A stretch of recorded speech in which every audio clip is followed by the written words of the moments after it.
السلام عليكم ورحمة الله وبركاته. إن الحمد لله نحمده ونستعينه ونستهديه ونستغفره ونتوب إليه ونتوكل عليه ونعوذ بالله من شرور أنفسنا وسيئات أعمالنا من يهده الله فلا مضل له ومن يضلل فلا هادي له. اللهم صل وسلم وبارك على محمد وعلى آل محمد كما صليت وسلمت وباركت على إبراهيم وعلى آل إبراهيم في العالمين إنك حميد مجيد. أما بعد.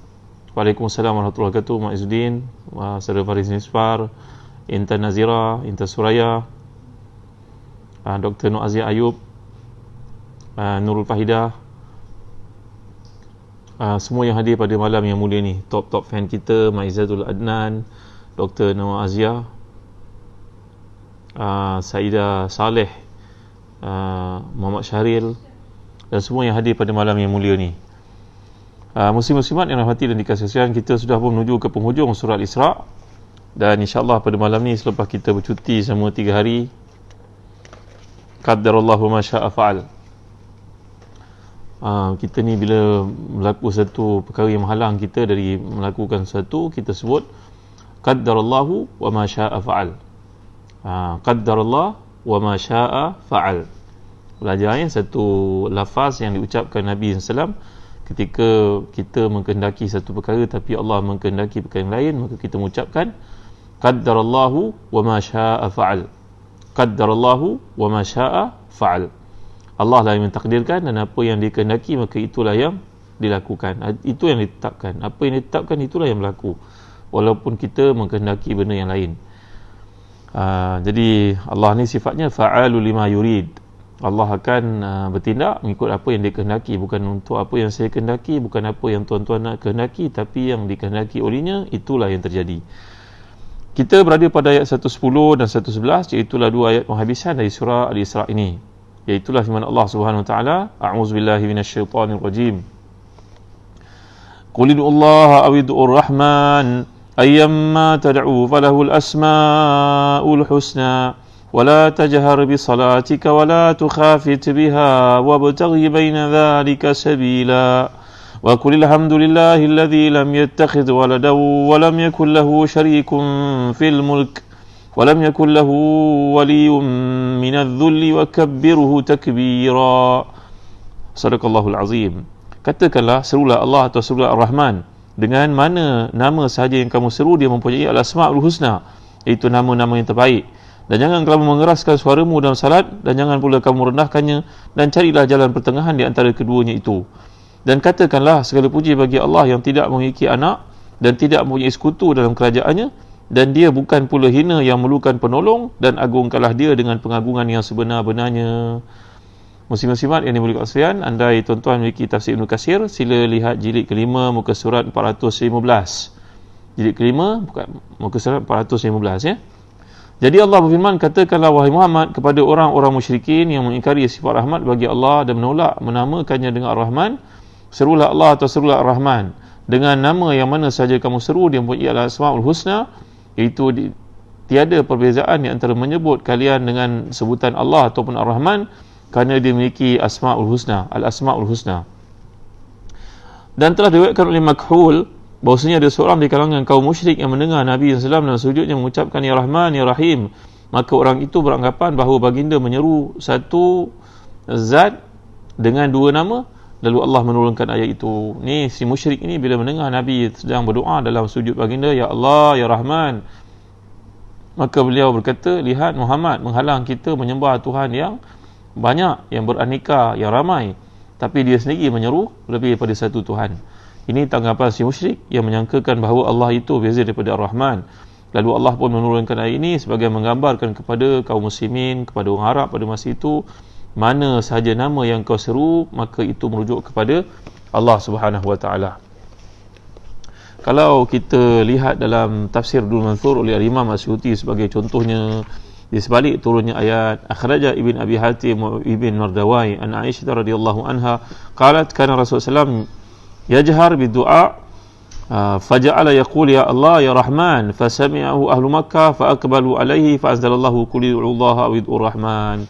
Dalam satu riwayat daripada Ibn Abi Hatim Mardawai daripada Ibn Aisyah radhiyallahu anha ummul mukminin, Nabi sering berdoa dengan mengucapkan Ya Allah, Ya Rahman. Maka si musyrik yang mendengar Nabi berdoa demikian mengatakan bahawa Nabi menyeru Tuhan lebih dari satu. Jadi apa bezanya Muhammad daripada kita? Kita ada banyak Tuhan, dia pun banyak Tuhan. Mereka menyangkakan bahawa Allah itu beza daripada Ar-Rahman. Jadi dalam hadis ini menunjukkan bahawa Nabi berdoa dengan menyebut perkataan Ya Allah, Ya Rahman, Ya Rahim, Ya Malik, Ya Kudus, Ya Razak. Jadi mana-mana nama yang kita ucapkan itu merujuk kepada nama-nama Allah. Kata Al-Imam Mutawalli Sya'rawi dan tafsirnya, tafsir Sya'rawi, kalaulah seseorang itu merasa dirinya lemah, maka ucaplah selalu Ya Qawi, Ya Matin contohnya. Kalau kita berada dalam kesempitan rezeki, saya pernah ajar pada tuan-tuan doa mengalami himpitan hutang sebelum ini. Allahumma malikal mulk tu'til mulka man tasha' wa tanzi'ul mulka man tasha' wa tu'izzu man tasha' wa tudhillu man tasha' wa biyadikal khair innaka ala kulli syai'in qadir.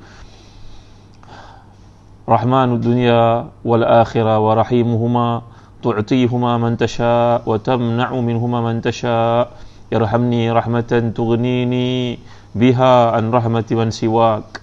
Alhamdulillah, nampaknya Ustaz Syafiq Murad telah pun menitipkan doa ni untuk kita amalkan semua. Jadi dalam konteks doa ini Nabi mengajar kita untuk menyebut perkataan Rahmanud dunya wa rahimuhuma.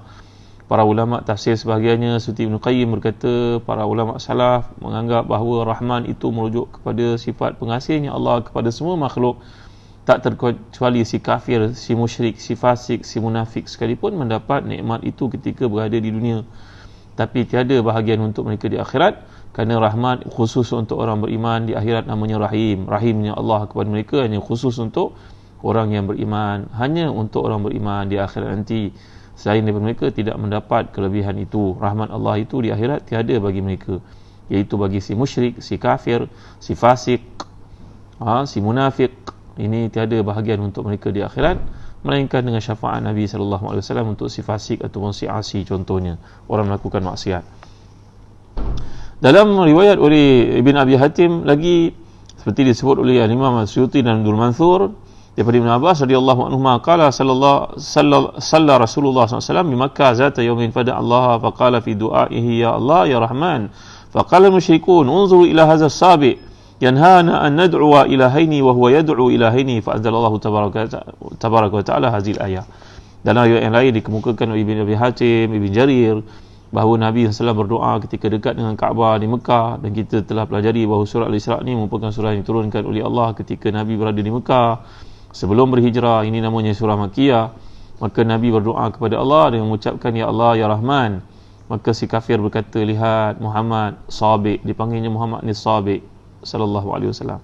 Sabiq ni maknanya orang yang buat satu perkara berbeza daripada amalan orang-orang musyrik pada masa itu, dipanggil Sabiq, padahal mereka itu yang Sabiq. Sabiq wasabiun, sabiun ni maknanya mereka yang keluar daripada syariat Nabi Ibrahim, walhal mereka merasakan mereka terikat dengan syariat Nabi Ibrahim, padahal mereka telah pun kufur, ingkar, keluar, meninggalkan amalan yang disuruh oleh Nabi Ibrahim AS. Jadi mereka memanggil Nabi pula Sabiq. Lihat si Sabiq ini, dia memanggil lebih daripada satu Tuhan, padahal dia menghalang kita dan mengatakan kita sesat kerana memiliki banyak Tuhan. Rupanya dia pun sama dengan kita. Si kafir berkata demikian kerana tidak faham bagi Allah ini ada berbagai-bagai nama, satu daripadanya Ar-Rahman, satu daripadanya Ar-Rahim, nama-nama yang kita ungkapkan dalam Al-Asma'ul Husna, yang dalam hadis mengatakan innalillahi tis'atan wa tis'ina asman man ahsaha dakhala jannah. Bagi Allah ada 99 nama, siapa yang menghafaznya, mengamalkannya, maka dia layak untuk masuk syurga. Ya tuan-tuan yang rahmati dan dikasihi, Imam Al-Jalain dan Tafsir Jalain, Imam Suyuti, Imam Mahali mengemukakan riwayat daripada Tirmizi nama-nama Allah yang 99 itu. Sebenarnya nama Allah lebih daripada 99. Kerana doa yang telah kita pelajari bila ditimpa stres, yang kita doakan itu Allahumma inni abduk ibnu abdik ibnu amatik ibnu nasiyati biyadik madin fiha hukmu adlun fiha qada'uk as'aluka Allahumma bi kulli ismin huwa lak samaita bihi nafsak aw anzaltahu fi kitabik aw 'allamtahu ahadan min khalqik aw ista'sarta bihi fi ilmi ghaibi 'indak an taj'al al-Qur'an al-'azim rabi'a qalbi wa nura sadri wa jala'a huzni wa zahaba hammi wa ghammi. Ini doa yang telah kita pelajari ketika mengalami stres. Maka dalam rangkap doa itu mengatakan, aku mohon kepadamu wahai Tuhan dengan nama-namamu yang mulia yang kau turunkan dalam kitabmu, atau engkau ajar sebahagian daripada hamba-Mu ataupun kami tidak mengetahuinya dan tak layaknya kami untuk tahu nama-nama yang sangat mulia. Berpadu kepada hadis ini, nama Allah lebih daripada 99 sebenarnya.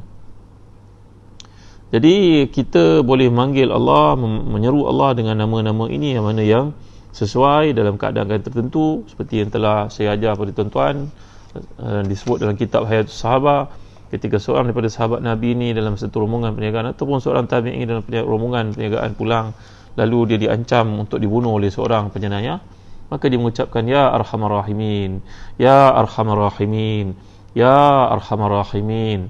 Maka datanglah seorang panglima yang bergemerlapan topi di kepalanya, membunuh si durjana yang cuba untuk membunuh dan merampas harta perdagangannya. Jadi memanggil nama Allah dengan ya Arhamar Rahimin itu pun satu nama yang agung, yang mulia. Jadi tuan-tuan dan hati dan dikasihkan, juga doa mengalami himpitan hutang yang kita pelajari beberapa siri sebelum ini, iaitu Allahumma malikal mulk tu'til mulka man tasha wa tanzi'ul mulka man tasha wa tu'izzu man tasha wa tudhillu man tasha biyadikal khair innaka ala kulli syai'in qadir, rahman dunya wal akhirah wa rahimuhuma, yang kita telah pelajari ya tuan-tuan. Tu'tihuma man tasha wa tamna'u minhuma man tasha, irhamni maghfiratan tughnini biha an rahmati man siwak. Ini doa yang telah kita pelajari, yang juga menyatakan, menyebut nama Allah Rahman ad-dunya wa rahimuhuma, yang mengasihi kami di dunia juga di akhirat, dan juga yang memiliki kasih sayang di dunia juga akhirat. Jadi diulang perkataan Rahman dengan Rahim, nama-nama Allah yang mulia ni layak kita pohon bila kita menghadapi sebarang masalah dalam hidup.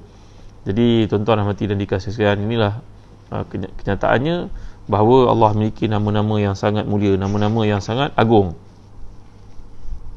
Jadi muslim-muslimat, para penonton yang dirahmati dan dikasihi sekalian, pemilihan perkataan Ar-Rahim dijelaskan oleh para ulama tafsir, contohnya Al-Imam Tahir Ibn Ashur dalam tafsirnya Tahrir Tanwir, bukan sahaja kerana sifat Allah yang paling dominan adalah rahmatnya, atau kerana ayat ditujukan kepada semua makhluk baik yang mukmin ataupun kafir, dan permohonan dapat berkaitan dengan kehidupan duniawi dan juga ukhrawi, tapi juga kerana Ar-Rahman merupakan nama dan sifat Allah yang tidak dikenali oleh kaum musyrikin.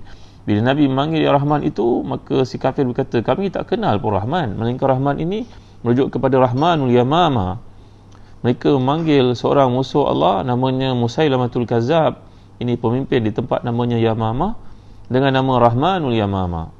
Kami tak kenal apa yang Rahman ini merujuk kepada Tuhan Muhammad. Yang kami kenal Rahman ini adalah sifat seorang lelaki yang pemurah yang duduk di tempat namanya Yamama. Mereka membahasakan Nabi, memerli Nabi, menggunakan bahasa yang sangat hina bagi merujuk perkataan Rahman ni bukannya Tuhan tapi seorang manusia. Jadi bila kita lihat perkataan Rahman ini banyak disebut dalam ayat Allah. Surah Al-Mulk sebagai contohnya, kita jumpa perkataan Ar-Rahman, ma yumsikuhunna illa Rahman, tidak memegang burung itu jadi jatuh melainkan Ar-Rahman.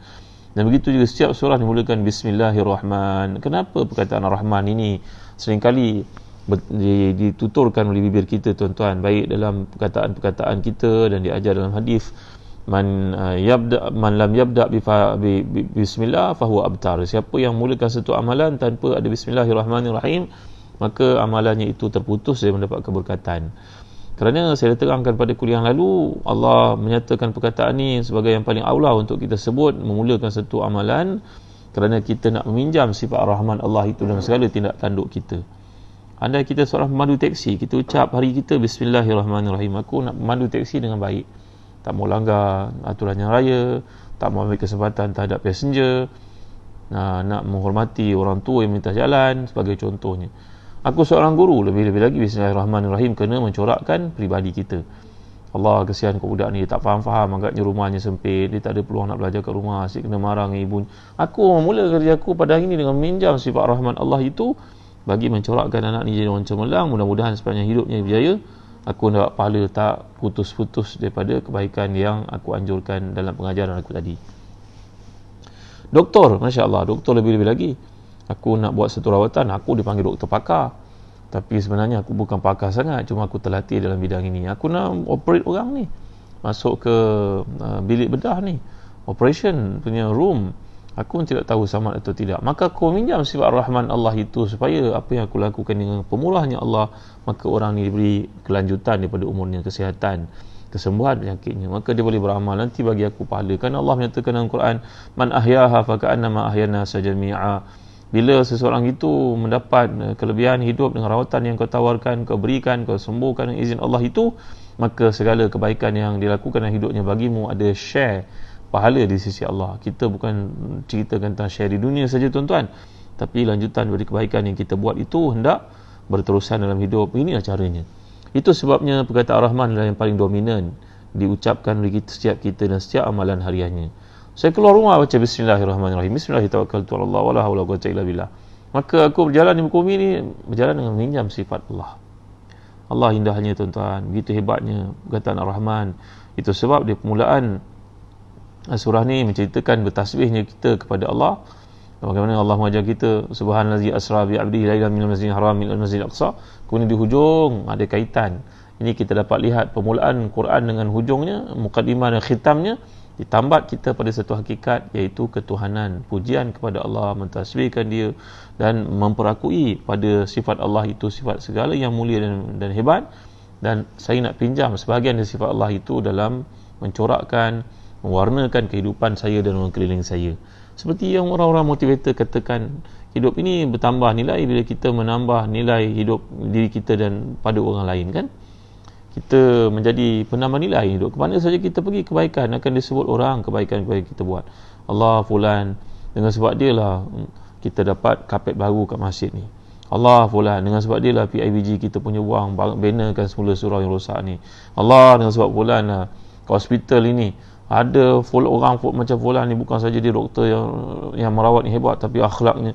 Maka inilah dia tuan-tuan yang kita nak hidup kita dipancarkan oleh magnet kasih sayang yang Allah sebut dengan nama Ar-Rahman. Dia ajar kita untuk menyatakan kat sini.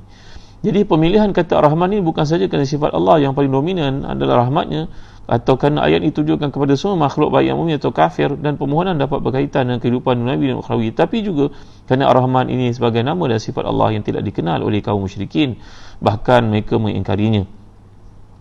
Sehingga dengan perintah menyuruh Allah dengan nama Ar-Rahman, semakin mantap nama Allah ini dikenali, disebut-sebut. Si kafir yang asalnya tidak mengenali Ar-Rahman itu, melainkan pada seorang durjana yang berada di Yamamah mengaku sebagai Tuhan itu, sekarang bila Nabi tekankan, sebutkan, dan inilah yang paling layak untuk dipanggil nama Ar-Rahman, maka lama-kelamaan si kafir yang menolak pun dalam hatinya tumbuh perasaan yakin, sebenarnya bukan Rahman Yamamah itu yang bagi kita makan, yang menurunkan hujan itu adalah Ar-Rahman yang sebenarnya. Dengan sebab hujan diturunkan, kita dapat makan. Dengan sebab cuaca yang baik, kita dapat berniaga. Jadi nak tak nak, secara indirectly mereka sudah beriman pada kalimah ini. Inilah dia Islam, tuan-tuan dimuliakan Allah sekalian. Mengatakan perkara yang baik, menaja kebaikan, mengajak orang melihat di aspek yang baik. Jadi kemudian Allah menyatakan Al-Asma'ul Husna. Kalau kita belajar perkataan Al-Asma', ia datang dari perkataan Ismun, kata Al-Imam Al-Asfahani dalam Mufradat. Perkataan Asma' ni asalnya perkataan Ismun. Mas muka kalau kita sebutkan, mas muka. Jadi perkataan Ismun jadi Asma'. Kalau kita belajar bahasa Arab, apakah asal perkataan Ismun itu? Kata Al-Asfahani dalam kitab tafsirnya namanya Al-Mufradat, dia datang perkataan sama ada sumuwun ataupun simatun. Jadi sumuwun ni berarti ketinggian, sumu. Maka datang perkataan sama'. Kalau kita berada di negara Arab, kita biasa panggil raja dengan nama Sumul Malik. Jadi Jalalatul Malik, Sumul Malik. Jadi perkataan sama, sumu, datang perkataan ismun. Kerana dengan nama itu seorang jadi mulia. Ya, tuan-tuan hati dan dikasih sekalian. Anak kita sebagai contohnya belajar bersungguh, dapat kesan cemerlang daripada SPM, maka namanya pun menjulang tinggi. Padahal nama tu biasa saja. Tapi dengan sebab kesungguhannya, kerana kecemerlangannya, maka menjadikan dirinya tinggi dan mulia. Jadi perkataan sumu itu menunjuk kepada ketinggian sebenarnya. Oleh kerana karakter atau kualiti yang ada pada seseorang menjadikan dia mulia, maka perkataan ismun datang perkataan sumuun, kata Al-Asfahani. Ataupun datang perkataan simatun. Simatun ni berarti simat. Simat ni tanda, alamat, ataupun satu kelainan. Macam kita kelahiran anak sebagai contohnya, ada tanda-tanda kelahiran sebagai simatun. Jadi basmatun ni tanda. Maka sama ada perkataan sumun ataupun simatun ia merujuk kepada perkataan ismun jadi asma, jadi ia merujuk kepada kecemerlangan, kehebatan, kegemilangan, keindahan, keunggulan, keagungan dan sebagainya. Manakala perkataan al-husna pula, kalau kita belajar bahasa Arab, dia merupakan muannas dari perkataan ahsan. Bahasa Arab ini kecanggihannya terletak pada muannas muzakkar. Kalau lelaki kita panggil al-ahsan, kalau perempuan kita panggil al-husna. Jadi bahasa Arab kalau al-asma dia merupakan jamak taksir, dia menggunakan sifat muannas, maka jadilah dia al-asma al-husna.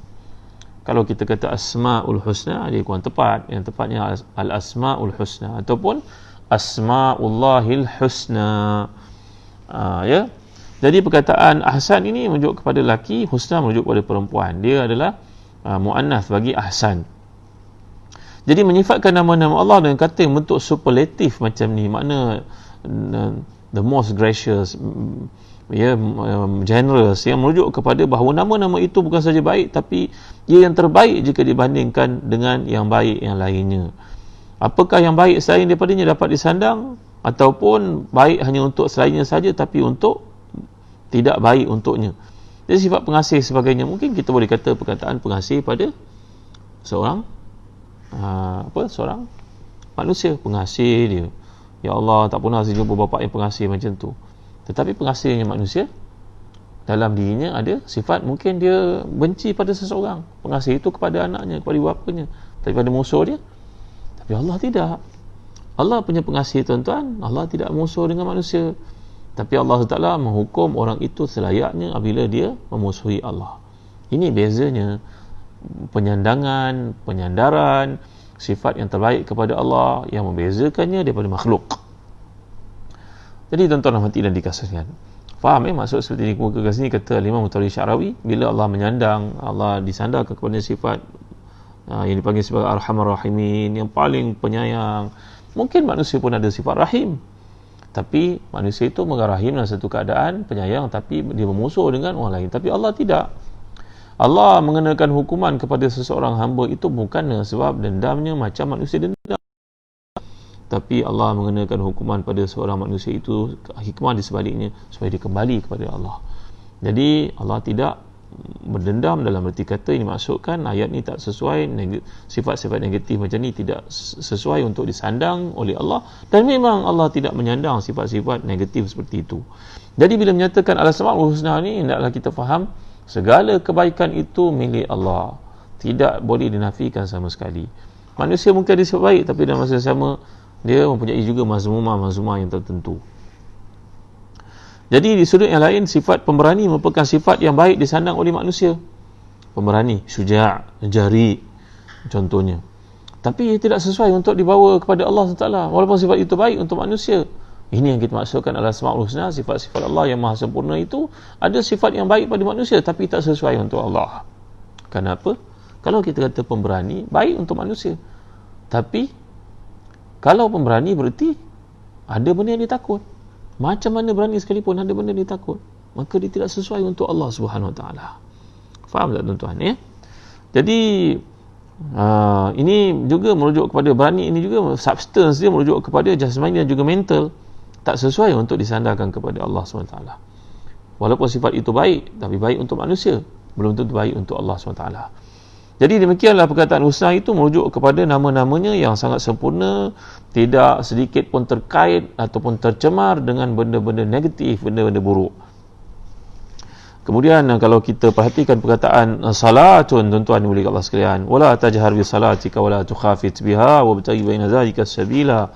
Salatun ni kalau kita belajar bahasa Arab, ia merujuk kepada makna doa, dan dalam istilah syarak ia merujuk kepada amal muftatihatun bit takbir wa khitamuha assalam. Ya, bahawa yang merujuk kepada salat ni amalan-amalan yang dibuka dengan takbir dan ditutup dengan salam, itulah nama salat. Kalau dari sudut bahasa, salat ni berarti doa. Jadi ramai ulama memahami kata itu dalam kedua maksud, iaitu sama ada doa ataupun merujuk kepada aktiviti pergerakan ibadah salat kita, iaitu zuhur, subuh, asar, maghrib, isyak. Itu juga salat. Yang pertama tadi saya nyatakan salat maknanya doa. Jadi banyak ulama memahami kata itu dalam dua maksud itu. Apalagi ada salat dalam pengertian kedua di atas yang hendaknya dilaksanakan dengan suara yang terdengar dan juga yang tidak dapat didengar kecuali oleh pembacanya. Ada sembahyang jahriyah, ada sembahyang sirriyah. Jahriyah contohnya subuh, maghrib, isyak kita baca dengan jahar, iaitu baca dengan kuat. Ada baca secara sir, iaitu baca dengan perlahan seperti zuhur, asar contohnya. Kalau kita lihat kepada asbabun nuzul kata para ulama tafsir, contohnya Al-Imam Ibn Jarir Tabari yang tafsirnya, begitu juga Al-Imam Qurtubi dalam tafsirnya, begitu juga Imam Asyuti dalam Durrul Mansur, bahawa latar belakang ayat ini turun berikutan dengan tindakan setengah daripada sahabat Nabi ridwanullahi alaihim ajma'in, iaitu contohnya kalangan sahabat-sahabat Nabi ada yang sembahyang suaranya kuat. Macam siapa? Macam Umar Khattab radhiyallahu anhu. Siapa tak kenal Sayyidina Umar? Idza takallama asma' wa idza daraba auja' wa idza masya asra'. Sayyidina Umar ni kalau pukul, kalau berjalan paling laju, kalau bercakap paling kuat. Kalau dipukul, naaslah kamu. Sayyidina Umar ni kuat orangnya.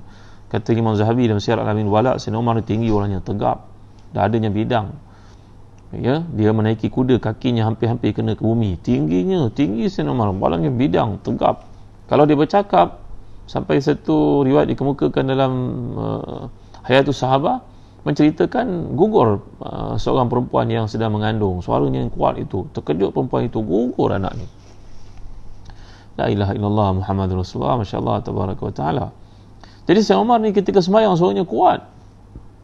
Maklumlah dia seorang pemberani, seorang panglima yang ditakuti, maka dia baca dengan kuat. Sayyidina Abu Bakar As-Siddiq pula bacaannya perlahan.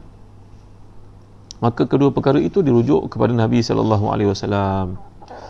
Jadi tuan-tuan dimuliakan sekalian, bila dirujuk kepada Nabi sallallahu alaihi wasallam telah pun bertanya kepada Sayyidina Abu Bakar As-Siddiq radhiyallahu an, kenapa kau baca perlahan? Lima tasna' haza? Qala unaji rabbi wa qad alima hajati. Jawapan Abu Bakar As-Siddiq radhiyallahu anhu kepada Rasulullah, wahai Rasulullah, saya berdoa kepada Tuhan, kepada Allah tahu apa hajat saya.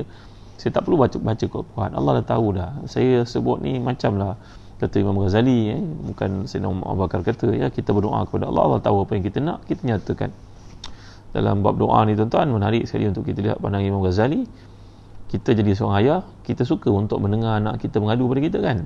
Dia cerita tadi dia pergi sekolah, dia cerita dia ada kawan baru, kita seronok dengar. Tadi cikgu puji kat sekolah, kita seronok dengar. Ya Allah, ya Tuhan, tuan-tuan, Allah tahu apa yang berlaku kat kita tuan-tuan. Wa huwa ma'akum aynama kuntum. Allah bersama kita di mana saja kita, Allah tahu. Tapi once bila kita niat, kita bercakap, kita minta, Allah suka dengan suara kita tuan-tuan. Maka kata Abu Bakar As-Siddiq radhiyallahu an kepada Rasulullah, wahai Rasulullah, saya berdoa kepada Tuhan, Allah tahu hajat saya tak perlu baca kuat-kuat. Tak perlu baca kuat-kuat. Lalu ditanya pula kepada Umar Khattab radhiyallahu an, wahai Umar, engkau bila sembahyang malam kuat suaramu, sampai semua dengar, lima tasna' haza?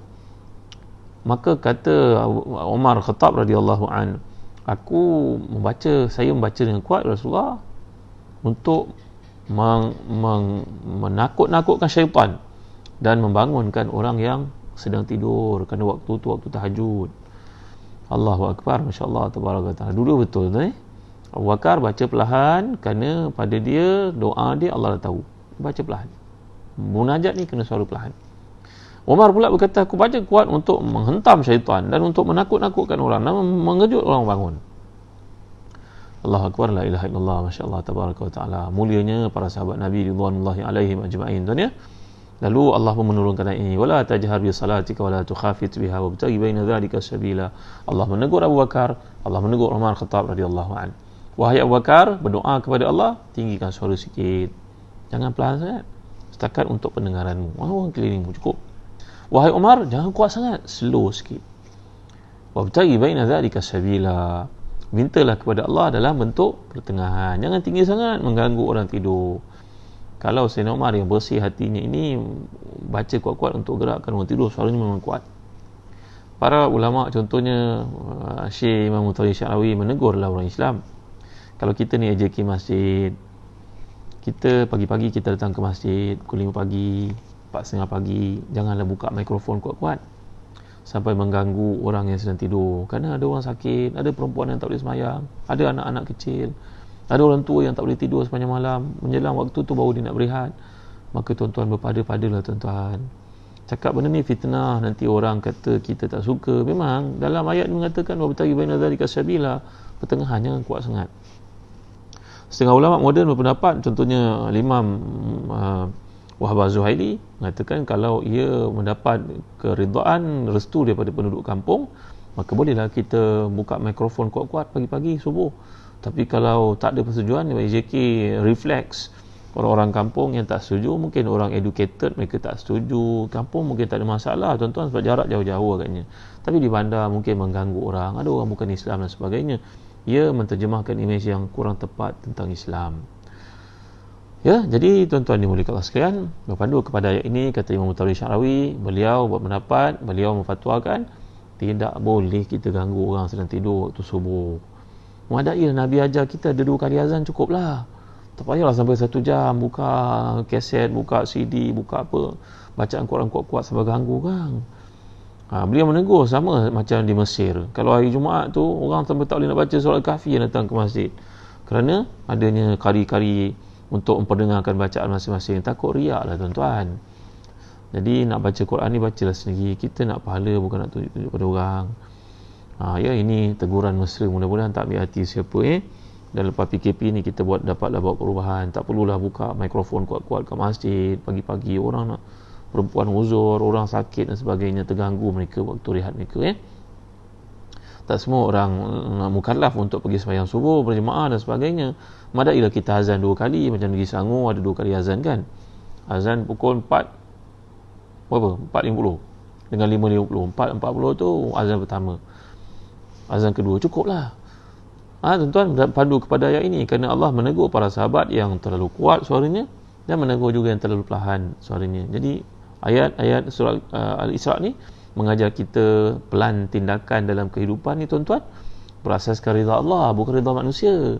Kita banyak pada ini apa orang kata macam mana orang kata kita sibuk begitu, kita tak mau ikut direction yang Allah kemukakan dalam Quran. Yang Nabi baca surah ini selalu, inilah yang dia ajar.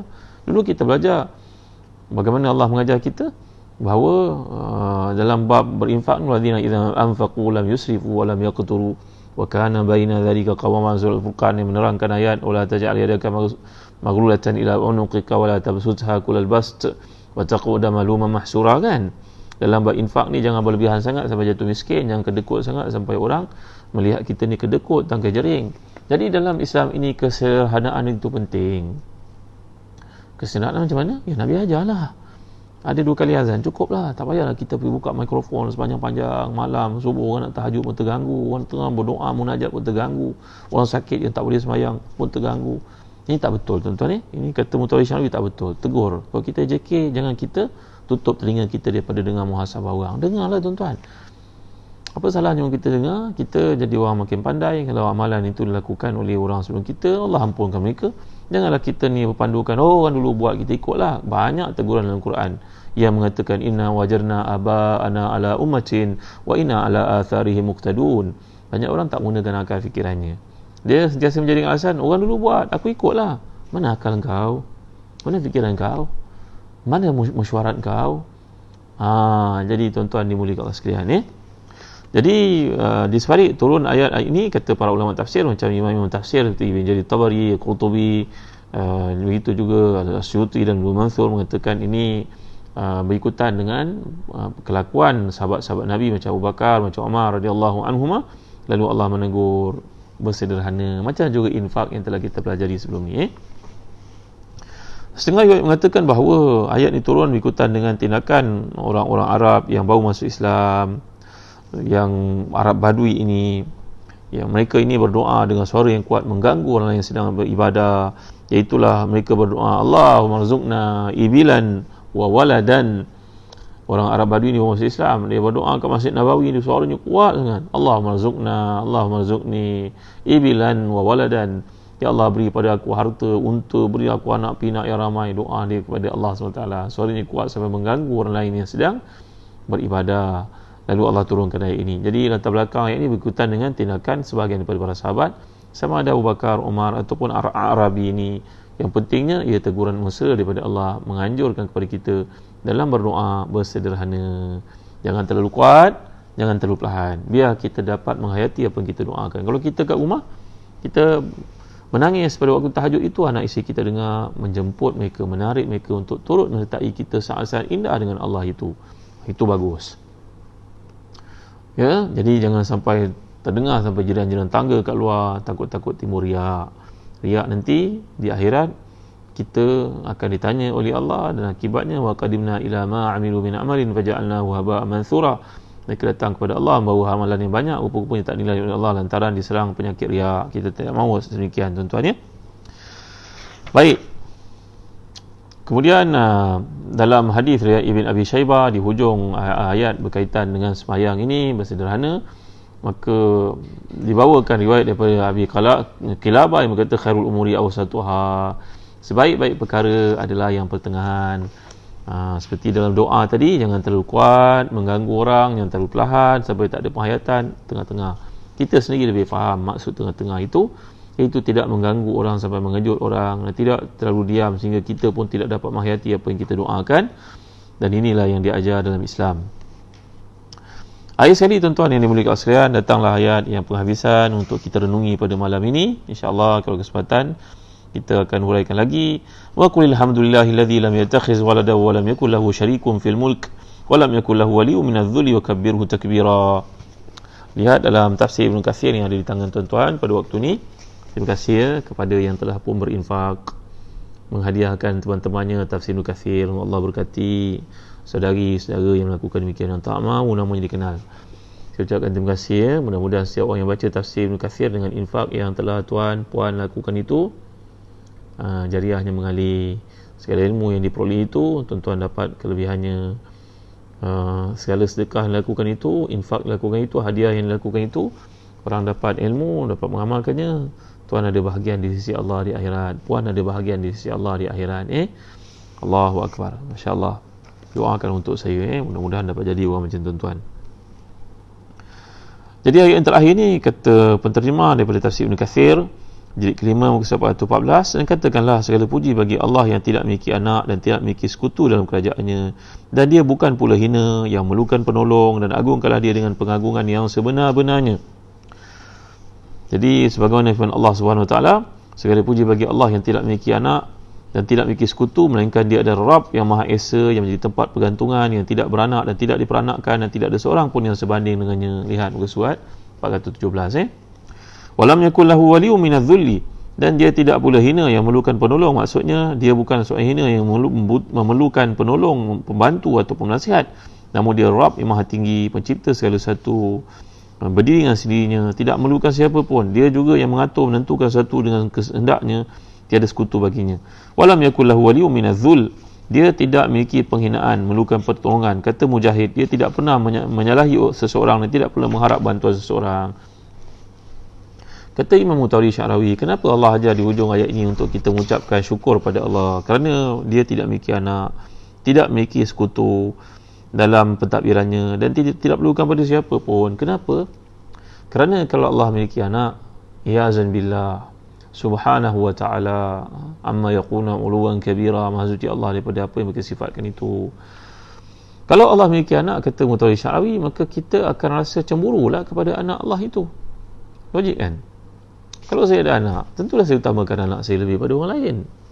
Dalam pentadbiran ke, dalam bisnes ke, dalam mungkin saya jadi profesor di universiti ke, tentu saya nak bagi dia lepas, dia berjaya, dia cemerlang macam saya. Maka saya akan menafikan hak orang lain, akan berlaku favoritism dekat situ, bias kat situ. Maka bila Allah menyifatkan dia tidak memiliki anak, engkau kena bersyukur pada Allah, kerana Allah memberi pada engkau treatment yang sama.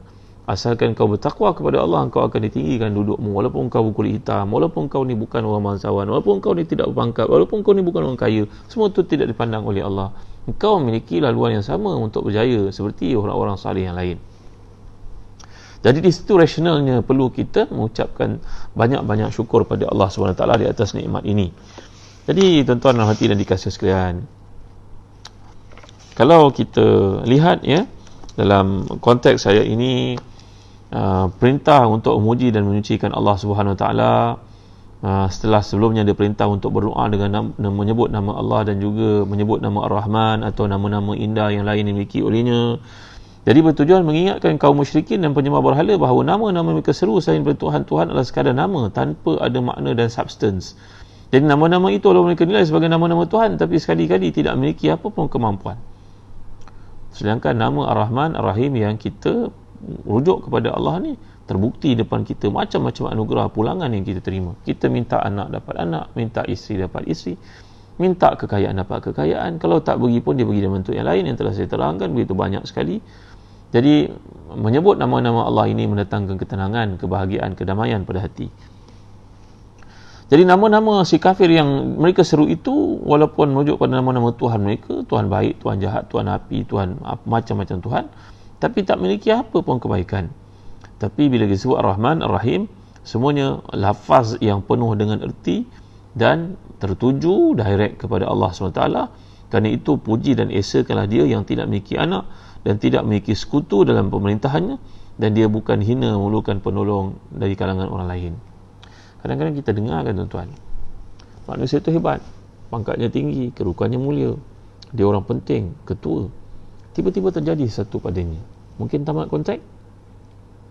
Kalau cikgu tamat kontrak, dia muliakan oleh anak muridnya. Anak murid adakan event, ada happening pada hari terakhir dia bekerja. Kereta mereka dihias, ditolak, diapit di kiri kanan jalan. Mulianya kerja cikgu kan tuan-tuan.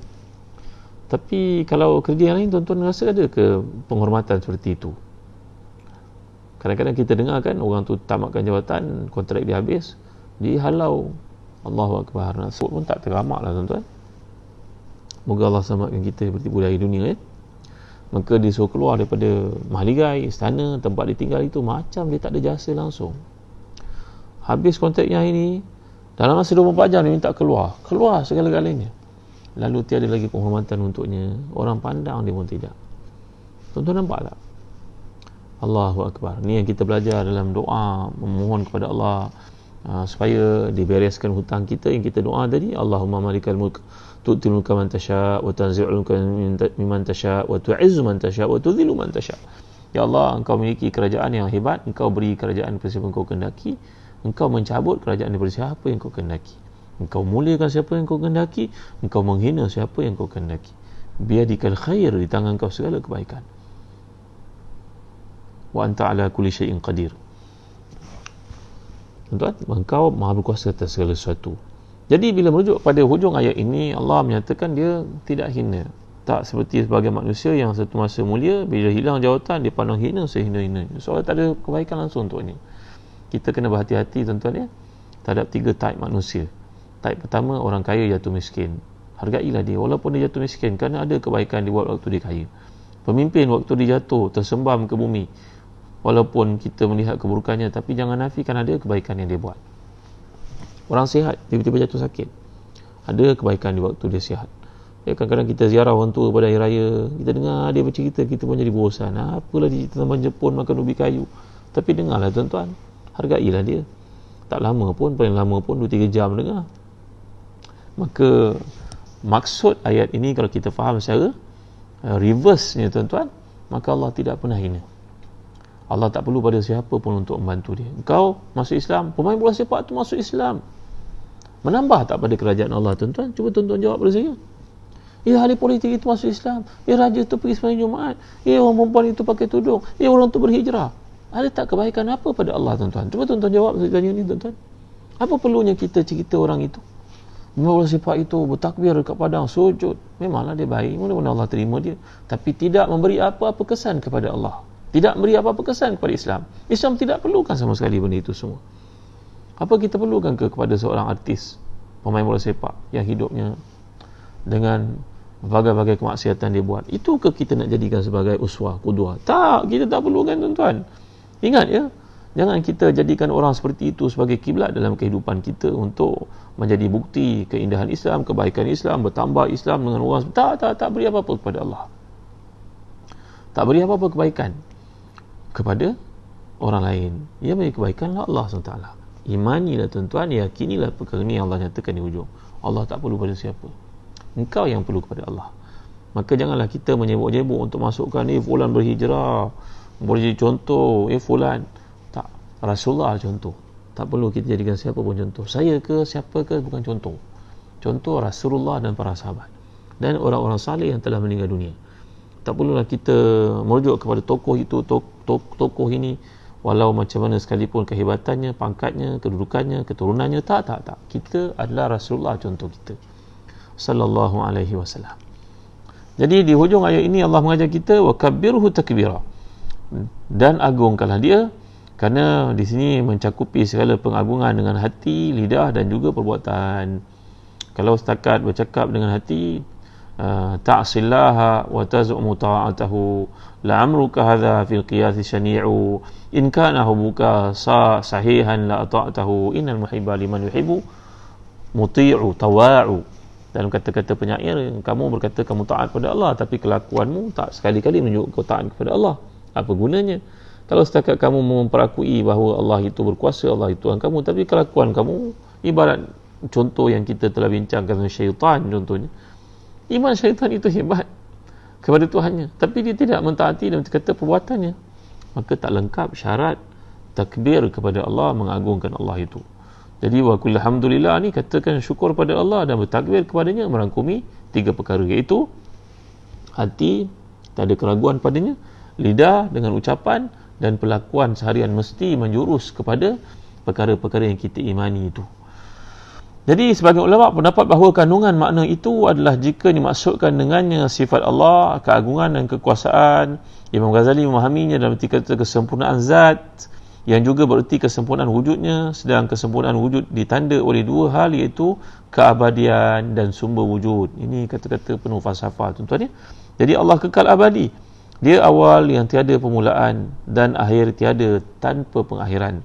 Tidak dapat tergambar dalam benak fikiran kita, apalagi dalam kenyataan, bahawa dia pernah tiada. Tak pernah tergambar dalam fikiran kita dia tiada. Dan satu ketika akan tiada, itu tak termasuk dalam akal fikiran kita. Tak boleh terima hakikat itu, bahawa dia akan tiada ataupun dia pernah tiada, itu tak boleh terima oleh akal kita. Kalau dia tiada, maka bagaimanakah berlakunya dunia ini dengan pusingannya, ketapan waktunya, semuanya perfect, accurate. Sayyidina Musa AS dalam riwayat daripada Ibn Rajab Al-Hambali dalam kitab Jami' Al-Ulum wal-Hikam bercerita, Nabi Musa AS pernah terfikir, Allah, bagaimana Allah ni tidak tidur, la ta'khudhu sinatu wala naum. Allah tidak pernah mengantuk, Allah tidak pernah terlelap. Maka Sayyidina Musa terfikir, macam mana Allah tidak pernah tertidur ya? Maka Allah pun mewahyukan kepadanya, wahai Musa, engkau mempersoalkan, bukan Tuhan aku tidak mempersoalkan, aku cuma terfikir. Maka Allah menyuruhnya untuk memegang 2 biji botol. Dia kaca lah tuan-tuan, pegang botol.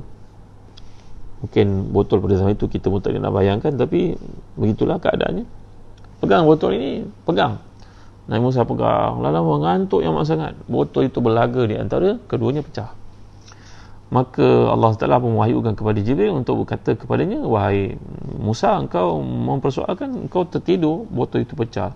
Aku ini, innallaha yumsikus samawati wal ard an tazula. Allah memegang langit dan bumi itu tidak jatuh. Memegang dan maksud mentadbir, semuanya dalam ketetapan Allah, tak ada siapa boleh persoalkan. Maka kalau aku tertidur, macam itulah engkau tertidur, botol itu berlaga, pecah, ranap dunia ini. Maka berbeza daripada makhluk yang sifatnya dahulu tiada, kemudian dengan kelahiran jadilah dia di bumi. Dari segi sumber wujud, Allah adalah sumbernya, kerana setiap yang mawujud pasti ada yang mewujudkannya. Mustahil satu dapat mewujudkan diri sendiri, sebagaimana mustahil pula ketiadaan yang mewujudkannya. Manusia semua ni dari sudut ilmu kalam yang kita pelajari, sifat 20 Allah, sifat wujud Allah. Maka setiap benda yang mawujud perlu kepada mewujud yang mewujudkan. Mewujudkanlah Allah. Jadi tuan-tuan dimuliakan Allah sekalian, jika demikian, akal kita pasti berhenti pada wujud yang wajib dan merupakan sumber segala kewujudan. Dialah Allah yang Maha Besar. Sifat ini yang mencakupi segala makna ketiadaan, keperluan, sehingga pada akhirnya tiada yang Maha Besar melainkan Allah. Jadi itu sebabnya kita mengucapkan Allahu Akbar, Allahu Akbar, Allah Maha Besar. Kita sedang bekerja, datang seruan azan, tinggalkan kerja, pergi sembahyang, kerana Allah yang Maha Besar. Kita doktor pakar nak buat operation, dengar Allahu Akbar, Allahu Akbar, tak payah buat operation dulu, tunggu sembahyang dulu. Apa salahnya? Ada doktor pakar bertanya, boleh tak kalau saya sembahyang maghrib dijamakkan isyak kerana saya nak operation orang? Tanya kepada doktor pakar ni, berapa lama doktor operation orang Biasa 3 jam, 4 jam. Katalah masuk pukul 7 sampai pukul 10 malam, nanti sembahyang maghrib itu didelaykan ke sembahyang isyak, namanya jamak takhir. Jamak bersebab lah, kerana dia kerja. Daripada kita start pukul 7 dan sembahyang maghrib baru ke isyak, kenapa kita tak start pukul 8 atau pukul 9 lepas isyak contohnya? Cuba tanya. Kita doktor kan, doktor pakar kan, konsultan kan, surgeon kan, mister kan, kita buat keputusan kan, kenapa tak boleh anjakkan? Cuba anjakkan. Ada seorang sahabat yang saleh berkata, dinasihatkan doktor pakar yang berkata demikian, start pukul 7 sampai pukul 10, cuba dahulukan hak Allah. Maka doktor ini pun mulai hari itu cuba dahulukan hak Allah dengan penuh keyakinan atas permintaannya kepada Allah. Start pukul 9, pukul 10 habis. Macam mana complicated sekalipun penyakit yang nak dirawat itu, nak dioperate itu, pukul 9 start, pukul 10 Alhamdulillah habis. Tapi kalau start pukul 7, kadang-kadang pukul 10 belum habis lagi. Tuan-tuan, Allah yang maha besar tuan-tuan, bukan duit yang maha besar, bukan pangkat yang maha besar. Apa kita takut untuk tegur perkara-perkara demikian? Allahu Akbar, la ilaha illallah, Masya Allah. Ini perkara yang amat berat untuk dikatakan. Kita terlibat dengan rasuah. Kenapa? Kerana duit itu besar, bos itu besar. Bukan Allah yang besar, nafsu yang besar. Kita pergi buat benda maksiat, kenapa? Kerana nafsu itu yang besar, bukan Allah yang besar. Kita dusta pada kata-kata kita tuan-tuan. Ini masalahnya. Jadi tuan-tuan yang mulia sekalian, saya pernah bincang kepada tuan-tuan, sanastadrijuhum min haitsu la ya'lamun. Kita makin hari makin jauh dengan Allah ke makin dekat dengan Allah? Tak saya makin kaya, makin senang pergi umrah. Umrah tu sunat. Bagaimana sembahyang malammu? Bagaimana ibadahmu? Bagaimana Quranmu? Ibadat infiradimu? Kalau umrah itu ialah perkara yang baik, tapi nak banding dengan ibadah kita secara khusus kepada Allah macam mana? Dengan baik saya kalau dapat projek ni, saya nak hantar orang pergi umrah 10 orang. Ini baik ke? Ataupun saya kalau dapat projek ini, izin Allah, saya tak mau tinggalkan tahajud sepanjang hidup saya sampai saya mati. Mana lebih besar tuan-tuan? Cuba jawab pada saya. Yat Abdullah, Suzy Daniel, Zarina Ahmad, Rozia Khalid. Cuba jawab soalan saya. Saya dapat projek ni, saya nak hantar 100 orang pergi umrah. Ataupun saya dapat projek ini, saya nak mendekatkan diri kepada Allah, saya tak mau tinggal tahajud dah. Mana agaknya? Mana yang melambangkan Allah itu besar? Bangun tahajud lah tuan-tuan. Bangun tahajud lah. Memang hantar orang pergi umrah itu bagus. Tapi kadang-kadang menghantar orang buat perkara seperti itu, dia tak lari daripada sifat riak kadang. Saya tak masukkan siapa tapi dia boleh diserang riak. Tapi kalau kita bangun malam, tak ada tak orang tahu.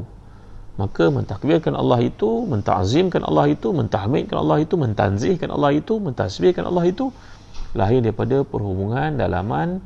Kerana menyedari nama Allah Ar-Rahman itu, aku pinjam sifat Ar-Rahman itu, aku berjaya, maka aku kena ada hubungan yang lebih rapat dengan Tuhanku. Ini maksud ayat ni tuan-tuan. Allahu Akbar, Masya Allah, Tabaraka wa Ta'ala. Jadi kita dapat lihat pertemuan muara sungai yang hebat ini, sungai ketakwaan, sungai memahami ayat Allah ni, daripada awalnya hingga akhirnya bertemu di satu muara. Apakah muara itu tuan-tuan? Demikianlah ayat terakhir surah ini bertemu dengan awalnya. Muaranya sama. Awalnya menyucikan Allah dan menanggalkan sifat-sifat celaan dan juga sifat yang kekurangan daripadanya, dan menggambarkan kesempurnaan sifat Allah yang lahir daripada hati yang bersih, keyakinan yang mantap kepada Allah itu. Penyucian dan pujian adalah dua perkara yang selalu digandingkan. Penyucian di awal, pujian di akhir. Dia digandingkan untuk melambangkan kepasrahan sifat ubudiyah, perhambaan kita kepada Tuhan. Itu sebabnya Allah mengajar, sucikan Allah dulu, kemudian barulah puji. Sucikan Allah ni namanya takhliyatun. Maknanya kita buang, kita tanggal, kita remove. Kemudian datang tahliyatun. Tahliyah maknanya menghiaskan, memuji, menyebut yang baik-baik. Jadi demikian juga dalam surah ini, mendahulukan penyucian Allah dan kemudian di akhirnya memuji dan sekaligus mengagungkannya. Dan di situlah berlaku tuan-tuan, namanya takhliyatun, tahliyatun, tarqiyatun. Takhliyatun maknanya membersihkan, membuang. Kemudian datang tahliyatun, datang memuji. Kemudian datang tarqiyatun. Dengan itulah hubungan kita makin baik dengan Allah. Ya Allah, indahnya surah Al-Isra ni. Itu sebab Nabi kita SAW sentiasa mengamalkan setiap malam. Ayo tuan-tuan, mulai malam ni kita berazam sama untuk baca surah ni setiap malam. padanya pujian Allah, padanya ilmu, padanya Al-Quran, padanya hubungan kemanusiaan, padanya menaik tarafkan diri kita menjadi orang lebih baik daripada sebelumnya. Sekian tuan-tuan dari saya pada malam ni. Mudah-mudahan yang baik itu semuanya daripada Allah. Tuan-tuan boleh bagi cadangan untuk kita mulakan surah yang lain dalam kuliah kita selepas ni. Ampun maaf atas segala kekurangan, segala kelemahan. Ustaz Syafiq Murad, satu lagi perkataan, takhliyatun, tarqiyatun, maknanya meninggikan diri kita. Kita dah menyucikan Allah dari segala kelemahan, kita memuji Allah dengan segala keagungan, kemudian kita mengharapkan dengan itu Allah meninggikan darjat kita.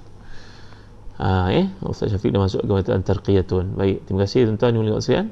Mudah-mudahan Allah memberkati kita pada malam ni. Kongsilah, sharekanlah video ni ke seramai orang Islam yang ada keliling kita. Mudah-mudahan mereka dapat memahami surah yang istimewa ni dan menjadikannya teras dalam kehidupan kita seharian.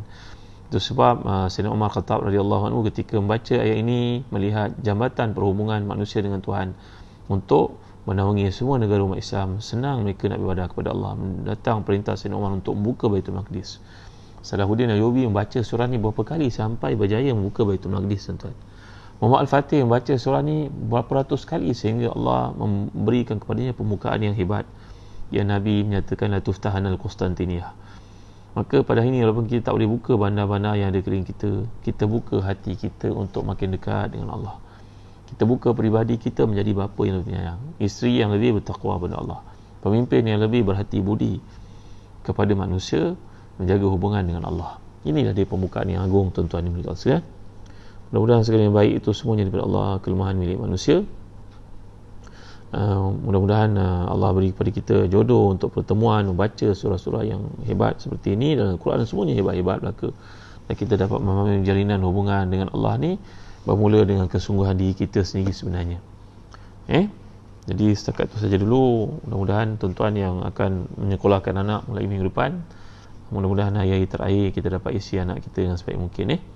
Ambillah handphone mereka setiap malam menjelang jam 10, 11 seperti ini, supaya jangan biarkan mereka lalai dibuai mimpi dengan filem-filem yang bukan-bukan, tuan-tuan. Ini ada macam-macam flicks, tuan-tuan. Macam-macam. Tak ada siapa boleh tahan kita daripada melihat maksiat. Kita pun tidak tahu apa yang anak kita tengok waktu malam. Maka bapa yang bertakwa ni pesan pada anak-anak, mari bagi handphone waktu malam. Ayah tak tahu apa engkau buat waktu malam.